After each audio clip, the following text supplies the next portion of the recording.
આજે ફરી એક વખત નવા ટોપિક સાથે મળ્યા છીએ. ત્યારે આજે આપણે વાત કરવાના છીએ જીરાના પાકની અંદર અલ્ટરનેરિયા બ્લાઇટ એટલે કે કાળી શરમી ખેડૂત મિત્રો જેને ઓળખે છે અથવા તો કાળિયાના રોગ તરીકે ઓળખે છે. અને આ કાળિયાના રોગ આવે એટલે ખેડૂત મિત્રોને ઘણા બધા પ્રકારનું નુકસાન થતું હોય છે, ઘણું બધું આર્થિક નુકસાન થતું હોય છે અને પાકને પણ નુકસાન થતું હોય છે.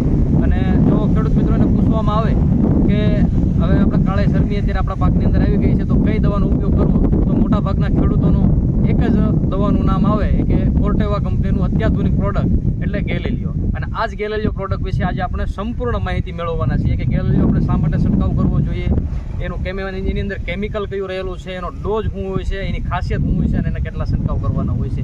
આ બધી જ માહિતી આપણે આ વિડીયોની અંદર મેળવવાના છીએ. અને મિત્રો આના પહેલાં પણ અમે 2 વિડીયો ઉતારેલા છે કે જીરાના પાકની અંદર લીલા સુકારાનું નિયંત્રણ અને એની દવા કઈ રીતે લેવી એના પણ મેં વિડીયો બનાવેલા છે. અને એક વિડીયો કાળા શર્માનો પણ બનાવેલો છે અને એની લિંક હું તમને ડિસ્ક્રિપ્શનની અંદર આપેલી છે, એમાંથી એક વખત એ વિડીયો જરૂરથી જોઈ લેજો. વાત કરીએ ગેલેલિયો પ્રોડક્ટ વિશે, તો કે ગેલેલિયોનો છંટકાવ શા માટે આપણે કરવો જોઈએ, તો કે ગેલેલિયોનો જે છંટકાવ કર્યા પછી ગેલેલિયો છંટકાવ થયા પછી જે લાંબા સમય સુધીનું એનું નિયંત્રણ આપે છે અને જે છોડ હોય છે એની અંદર ઝડપથી શોષાઈ જતો હોય છે. છંટકાવ કર્યાના 2 થી 3 કલાકની અંદર એ આખા છોડની અંદર પ્રસરી જાય છે. ગેલેલિયો જે છે એની કાર્ય પદ્ધતિ જોઈએ તો ગેલેલિયો છંટકાવ હોય છે, ગેલેલિયો છંટકાવ કર્યા પછી ગેલેલિયો રોગના જીવાણો જે હોય છે એને પેદા કરનારી જે ઉર્જાની પેશીઓ હોય છે એની સાથે સંગઠિત થઈ જાય છે અને ઇલેક્ટ્રોનનો જે પ્રવાહ હોય છે એ થંભાવી દેતો હોય છે. અને એ ઇલેક્ટ્રોનનો પ્રવાહ થંભાવી દે એટલે પેશીઓ બંધ પડી જાય છે અને એના કારણે જીવાણુ જે હોય છે એ થોડાક સમયની અંદર જ નાશ પામતા હોય છે. આ મિત્રો ગેલેલિયોની કાર્યપ્રણાલી છે. છોડમાં છંટકાવ પછી છોડની અંદર એક સમાન રૂપથી એનો ફેલાવો થઈ જાય છે. એટલે કે જે નવી પેદાશો હોય છે એ છંટકાવ કર્યા પછીને પણ જે નવી કૂપળો જે ફૂટે છે, નવી જે ફૂટ આવે છે એની અંદર પણ એ પોતાનું કાર્ય કરવાનું ચાલુ રાખે છે, એટલે કે કાર્ય કરવાની ક્ષમતા ધરાવે છે. ગેલેલિયો જે છે એક ટ્રાન્સલેમિનર સિસ્ટમ આધારિત કાર્ય કરતું એક ફૂગનાશક છે. એટલે કે જે છોડ હોય છે આપણે જે છંટકાવ કરીએ છીએ અને અમુક એવી જગ્યા હોય છે કે જ્યાં જે દવાનો છંટકાવ કરવો મુશ્કેલ હોય છે, આવી જગ્યાઓ હોય છે એ આપણે પ્રસરી જઈ અને આપણા છોડને સુરક્ષિત રાખે છે. અને 2-3 કલાકની અંદર જે શોષાઈ જાય છે, એટલે કે 2 થી 3 કલાકની અંદર જો અત્યારે માવઠાની પરિસ્થિતિ હોય કે વરસાદ જેવું વાતાવરણ હોય અને છંટકાવ કર્યા પછી 2-3 કલાકની અંદર જો વરસાદ આવે તો 80% પ્રોડક્ટ એમનામ આપણે 2-3 કલાકની અંદર રહેશે, એટલે કે ધોવાતી નથી ટૂંકમાં વરસાદ આવે તોય. આ હતી ખેડૂત મિત્રો ગેલેલિયો છંટકાવ શા માટે કરવો ને એની વાત. હવે જોઈએ તો કે એની અંદર કેમિકલ કયું રહેલું હોય છે, તો ગેલેલિયોની અંદર જે પિકોક્સીસ્ટ્રોબિન જે આવે છે 22.52% એસી ફોર્મ્યુલેશનની અંદર આવે છે. હવે એના ડોઝ વિશે વાત કરીએ તો 160 ml પ્રતિ એકર અને પંપની અંદર આપણે જો ડિવાઈડ કરીએ તો 15 લીટર પાણીની અંદર 16 ml આ ડોઝ હોય છે. એટલે કે પંપ આપી અને છંટકાવ કરવામાં આવે વીઘે 4 થી 4.5 પંપ જો આ કરવામાં આવે તો આની અંદર ખૂબ સારા રિઝલ્ટો મળતા હોય છે. હવે આગળ વાત કરીએ તો આ છંટકાવ કરવાની અવસ્થા કઈ હોય છે, તો કે આના જે ગેલેલિયોના કંપની દ્વારા બે છંટકાવ કરવાની ભલામણ કરવામાં આવે છે.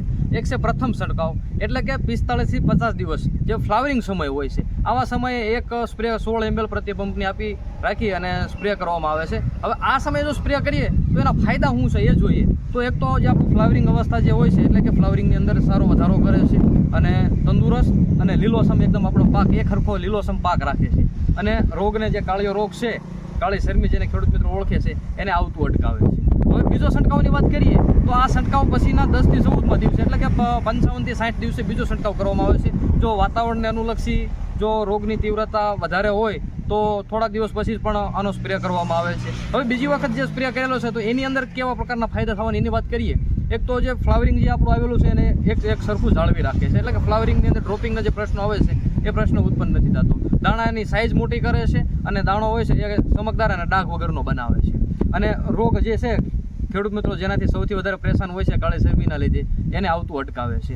હવે વાત મિત્રો આ હતી જે 2 ડોઝ જે છંટકાવ કરવાની એની. અને હવે વાત કરીએ તો કે ગેલેલિયો હોય તો એના ફાયદા શું છે આપણે છંટકાવ કરવાથી. એક તો પાકને લાંબા ગાળા સુધી એકદમ લીલોસમ પાક રાખે છે, એટલે જે પીળા પડવાનો પ્રશ્ન હોય છે એની અંદર પણ ખૂબ સારા રિઝલ્ટો મળે છે. અને છંટકાવ થયા પછીનો જે આપણો છોડ છે એની અંદર ઓછી સંખ્યાની અંદર નુકસાનવાળા છોડ જોવા મળે છે અને નુકસાનવાળા દાણા ઓછા જોવા મળે છે. બીજનું જે જીરું જે ઉત્પાદન આપણને મળવાનું છે એના વજન વધુ હોય છે, ડાઘ વગરનો દાણો હોય છે, ભરાવદાર દાણો બને છે અને વધુ સળકાટ ધરાવતો દાણો આપણને આ ગેલેલિયોના છંટકાવ પછી જોવા મળે છે. અને પાકને જે કાળી શરમી આવે છે, અલ્ટરનેરિયા બ્લાઇટ જે આવે છે, આનાથી આપણા પાકને બચાવી અને સારું ઉત્પાદન આપણને આપે છે. ઉચ્ચ ગુણવત્તાવાળું ઉત્પાદન મળે છે. એટલે આપણે આગળ વાત કરીએ એમ કે ડાઘ વગરનો દાણો હોય છે, સમંતો દાણો હોય છે, મોટી સાઇઝમાં મોટો દાણો હોય છે. આના કારણે આપણને માર્કેટની અંદર ભાવ પણ સારા મળવાના છે. તો મિત્રો આ હતી એક ગેલેલિયો પ્રોડક્ટ વિશેની વાત. આશા રાખીશ કે આપ સર્વને આની અંદર ગેલેલિયો પ્રોડક્ટ વિશે જાણકારી મળી છે. હવે મિત્રો જે તમે કોઈ પણ જે આ દવા લેવો છો એની એક ભલામણ કરવાની હતી કે કોઈ પણ જે એવી પ્રોડક્ટો હોય છે એ આપણા યોગ્ય લાયસન્સ ધારકો હોય એની પાસેથી જ વધારે ખરીદવાનો આગ્રહ રાખવો જોઈએ. કોઈ પણ વસ્તુ હોય, જંતુનાશક દવાઓ હોય, પછી ખાતરો હોય, બિયારણો હોય, એ યોગ્ય લાયસન્સ ધારકો હોય એની પાસેથી જ આપણે ખરીદવાનો આગ્રહ રાખવો જોઈએ. તમને અમારો વિડીયો પસંદ આવ્યો હોય તો આપણા અન્ય ખેડૂત મિત્રો છે એની સાથે આ આપણા વિડીયો શેર કરજો જેને જીરુંનું વાવેતર કર્યું છે એને, અને આપણા વિડીયોને લાઇક કરજો અને આ અમારી યુટ્યુબ ચેનલની અંદર સબસ્ક્રાઈબ કરજો. જલ્દી પાછા એક નવા વિડીયો સાથે ફરી વખત પાછા મળીશું. આભાર.